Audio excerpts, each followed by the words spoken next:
Hello everyone. प्रश्न 1। बहुक्षेत्रीय प्राविधिक तथा आर्थिक सहयोगका लागि बङ्गालको खाडीको प्रयास बिमस्टेकको 6औं शिखर सम्मेलन कहिले र कहाँ सम्पन्न भएको हो? सन् 2025 अप्रिल 4 ब्याङ्कक, थाइल्यान्डमा। बिमस्टेकको पहिलो भिजन दस्तावेज बिमस्टेक ब्याङ्कक भिजन 2030 अनुमोदन। यस क्षेत्रको व्यापार विस्तार, सम्पर्क, सञ्जाल र मानवीय सुरक्षालाई केन्द्रमा राखेर सम्मेलनले समृद्ध, लचिलो र खुल्ला बिमस्टेक नारा अन्तर्गत बिमस्टेक ब्याङ्कक भिजनसहित 6 बुँदे प्रस्ताव पारित गरेको। 6 बुँदे प्रस्तावमा समेटिएका विषयहरू: बिमस्टेकलाई प्रभावकारी बनाउन कार्यमुखी संयन्त्र गठन, बिमस्टेकको भविष्य निर्धारणका लागि प्रबुद्ध व्यक्तिहरूको समूह इजिपी गठन, इपिजी गठन, समुद्री यातायात सहयोग सम्बन्धी म्यारिटाइम ट्रान्सपोर्ट सम्झौता, भूकम्पबाट प्रभावित म्यानमार र थाइल्यान्डलाई सहयोग गर्ने विषयसहितको संयुक्त वक्तव्य। 5. पर्यटन र संस्कृतिलाई प्राथमिकता। 6. जनता-जनताको सम्पर्क विस्तार। शिखर सम्मेलनमा नेपालका प्रधानमन्त्री केपी शर्मा ओली सहित सदस्य मुलुकका सरकार प्रमुखद्वारा सम्बोधन गरिएको। प्रश्न 2।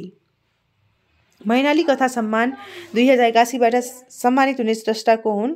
कथाकार रत्न कोजु। त्यस्तै गरी भानु तुलसीदास सम्मान डाक्टर राजेन्द्र विमललाई प्रदान गरिएको। प्रश्न 3। विश्व बैंकद्वारा सन् 2025 अप्रिल 3 सार्वजनिक प्रतिवेदन अनुसार आर्थिक वर्ष 2081-82 नेपालको आर्थिक वृद्धि दर कति कायम हुने अनुमान छ? 4.5%। गत आव यस्तो वृद्धि दर 3.9% थियो।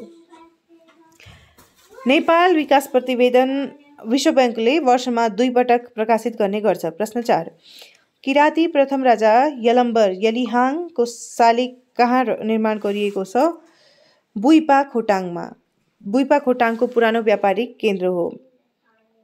प्रश्न 5। प्रधानमन्त्री केपी शर्मा ओली थाइल्यान्डको औपचारिक भ्रमण तथा बहुक्षेत्रीय प्राविधिक तथा आर्थिक सहयोगका लागि बङ्गालको खाडीको प्रयास बिमस्टेकको 6औं शिखर सम्मेलनमा सहभागी हुन कहिले थाइल्यान्ड प्रस्थान गर्नुभएको हो? विक्रम सम्वत 2081 चैत्र 19 र स्वदेश फिर्ता चैत्र 23 हुनुभएको।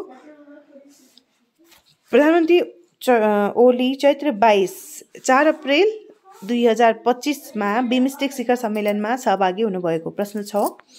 नेपाल विद्यापति पुरस्कार कोषले नेपाल विद्यापति मैथिली भाषा साहित्य पुरस्कारबाट कसलाई सम्मानित गर्यो? मैथिली विकास कोष र प्रोफेसर भोला झालाई। प्रश्न 7। नवनिर्मित धरहरा अस्थायी रूपमा कहिलेदेखि सञ्चालनमा आएको हो? विक्रम सम्वत 2081 असोज 3 संविधान दिवसको अवसर पारी। बाहिरबाट हेर्दा पहिलाकै डिजाइनको 11 तला जस्तो देखिने धरहरामा भित्री संरचना 22 तला युक्त छ। प्रश्न 8। विश्व स्वास्थ्य दिवस कहिले मनाइन्छ? अप्रिल 7 स्वास्थ्य 7। सन् 2025 को नारा हेल्दी बिगिनिङ होपफुल फ्युचर रहेको। सन् 1948 विश्व स्वास्थ्य सङ्गठन स्थापना भएको दिन र विश्वभरका मानिसले सामना गरिरहेका स्वास्थ्य समस्याको बारेमा चेतना जगाउने उद्देश्यका साथ यो दिवस मनाउँदै आइएको। प्रश्न 9। नेपाल राष्ट्र बैङ्कको कामुक गभर्नरको जिम्मेवारी कसलाई दिइयो? वरिष्ठ डेपुटी गभर्नर निलम ढुङ्गाना तिमसिना। विक्रम सम्वत 2081 चैत्र 25 राष्ट्र बैङ्कका गभर्नर महाप्रसाद अधिकारीले विक्रम सम्वत 2081 चैत्र 22 देखि नै बिदा लिइसकेका। प्रश्न 10। लेखा व्यवसायीहरूको 4थो राष्ट्रिय सम्मेलनका लागि तय गरिएको मिति कुन हो? 4थो राष्ट्रिय सम्मेलनका लागि तय गरिएको मिति हो चैत्र 26 देखि 27 विक्रम सम्वत 2081 चैत्र 26 to 27। सम्मेलनको नारा कर र सार्वजनिक वित्तीय व्यवस्थापनको आधुनिकीकरण मार्फत अर्थतन्त्रको रूपान्तरण रहेको। प्रश्न 11। युरोपियन आउटडोर कन्जर्भेसन एसोसिएसन नामक संस्थाले प्रकाशन गरेको सूचीमा उत्कृष्ट 6 पर्न सफल नेपाली परियोजना कुन हो? नेपाली वनकुकुर संरक्षण परियोजना। सन् 2025 मार्चमा यो लोपोन्मुख वनकुकुर विश्वमै दुर्लभ मानिन्छ। यसको सङ्ख्या 949 देखि 2215 को बीचमा रहेको अनुमान गरिएको। माडी गाउँपालिका कास्कीको क्षेत्रमा भेटिएको सो प्रजाति पुनः हराउन सक्ने अवस्थाप्रति संरक्षणकर्मी चिन्तित छन्। प्रश्न 12। नेपाल र थाइल्यान्ड बीच सरकारी तथा गैर सरकारी क्षेत्रका 8 सम्झौता पत्रमा कहिले हस्ताक्षर भएको हो? सन् 2025 अप्रिल 2 बिमस्टेक सम्मेलनभन्दा 2 दिन अगाडि अप्रिल 4 मा बिमस्टेकको 6औं सम्मेलन भयो। अप्रिल 2 मा चाहिँ सम्झौता 8 सम्झौता पत्रमा गैर सरकारी क्षेत्रका 8 सम्झौता पत्रमा हस्ताक्षर भएको। प्रश्न 13 लुम्बिनीमा अन्तर्राष्ट्रिय उपकुलपति सम्मेलन कहिले सम्पन्न भएको हो? विक्रम सम्वत 2081 चैत्र 20 देखि 21 मा। लुम्बिनी बौद्ध विश्वविद्यालयको आयोजना, विश्वविद्यालय अनुदान आयोगको सहयोग र ग्लोबल युनिभर्सिटी नेटवर्कको सहकार्यमा अन्तर्राष्ट्रिय उपकुलपति सम्मेलन र न्युज पूर्व पश्चिम उत्तर दक्षिण सम्मेलन सम्पन्न भएको। उद्घाटन प्रोफेसर डाक्टर शिवराज अधिकारीद्वारा गरिएको। उपाध्यक्ष रह्यो। प्रश्न 14 जापानले भविष्यमा आउन सक्ने संक्रामक रोगबाट बच्ने तयारीका लागि नयाँ अनुसन्धान संस्थाको स्थापना कहिले गरेको हो? सन् 2025 अप्रिल 1 मा। जापान स्वास्थ्य सुरक्षा संस्था JIHS नामक सो संस्थाले अप्रिल 1 देखि काम सुरुवात गरेको। संस्थाका कार्यहरू संक्रामक रोगको सूचना सङ्कलन गरेर तिनको जोखिम मूल्याङ्कन, संक्रमणको जोखिमको स्तरबारे सरकारलाई सूचित गराउने हुनुपर्छ हैन।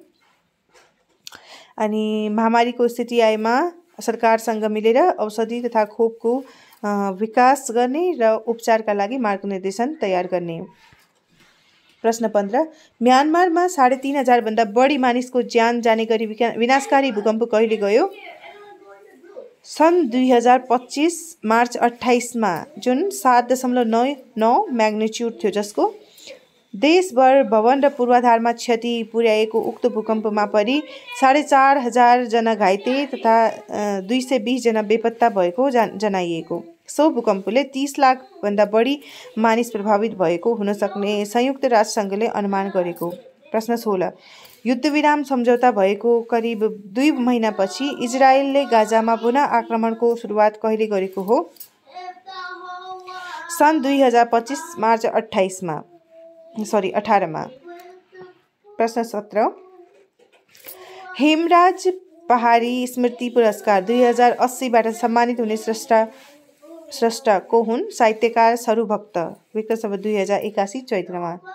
सरूभक्त नगद 1 लाख र ताम्रपत्र सहित सम्मानित भएका। 5 दशकदेखि नेपाली साहित्यमा क्रियाशील सरूभक्तका 4 दर्जन भन्दा बढी कृति प्रकाशित छन्। प्रश्न 18 लेखक एवं साहित्य एवं वरिष्ठ पत्रकार भैरव रिसालको निधन कहिले भएको हो? सन् 2081 चैत्र 24 मा 97 वर्षको उमेरमा। जन्म विक्रम सम्वत 1985 साउन 29 मा गुन्डु भक्तपुरमा भएको थियो। प्रमुख कृति साहित्यकार भैरव रिसालका साधुलाई सुली, लोग्ने स्वास्नी, केही मित्रका चिठी, भैरव दाई लगायतका कृति प्रकाशित। उहाँको श्रीमती सुशीला रिसाल 2 छोरी 2 छोरा हुनुहुन्छ।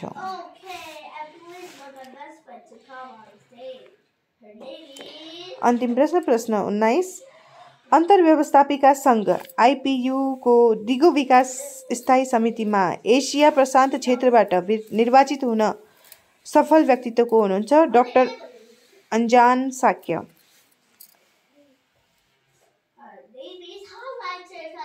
अन्जान साक्य राष्ट्रिय सभा सदस्य सन् 2025। अन्तर्व्यवस्थापिका सङ्घको 150औं वार्षिक सभा तथा असंलग्न आन्दोलन संसदीय सञ्जालको 4थो शिखर सम्मेलनमा का क्रममा उहाँ निर्वाचित हुनुभएको। सो सम्मेलन उज्बेकिस्तानको राजधानी तास्केन्टमा सम्पन्न भएको। Thank you.